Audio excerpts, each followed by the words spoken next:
ఇప్పుడు నేను చదువుకోను అని అనుకుంటున్నా, నేను సిటీ పోయి బతకొద్దు అనుకుంటున్నా, నేను ఈడనే ఉందాం అనుకుంటున్నా. ఓకే, నేను నీలాగానే ఉందాం అనుకుంటున్నా. నీ ఆలోచన ఏంది, నీ సజెషన్ ఏంది దాని మీద?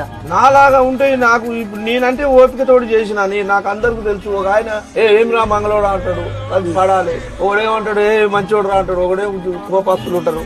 ఇప్పుడు చదువుకున్న పోరలు కదా, వాళ్ళతోటి ఎట్లా అనగాలి మనగాలి మాకు తెలుస్తుంది. మీ చదువుకున్న పిల్లలకు మీకు బయట పోయి బతకాలంటే బతకాలి, మంచిగా బతకొచ్చు. చదువు లేకున్నా బతకొచ్చు. ఇదే పని చేయాలనేది లేదు. చదువు లేకున్నా ఇంకా వేరే వేరే బిజినెస్ కూడా చేసుకోవచ్చు. ఇదే బిజినెస్ గురించి మాట్లాడు. ఇప్పుడు నేను ఇదే బిజినెస్ చేయాలనుకుంటున్నా. ఇదే బిజినెస్ చేస్తే చేసుకోవచ్చు. ఇదే ఊర్లో నేను ఉంటే హ్యాపీగా ఉండగలుగుతానా? ఊర్లలో హ్యాపీగా ఉండలేవు నాయన. ఊర్లలో నాది మీ జీవనం నడిచింది కానీ మీ జీవనాలు నడవవు కదా. మీకు అంటూ ఉంటది.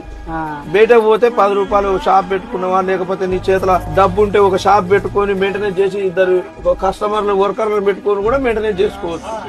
అట్లా చేయొచ్చు. ఏది ఉంటే అది మన ఓపిక మన ఎట్లా ఉంటుందో మనం చేసుకోవచ్చు. డబ్బే కావాలి చదువే కావాలనే లేదు. శక్తిని బట్టి మన ఆలోచన బట్టి కూడా పనులు చేసుకోవచ్చు.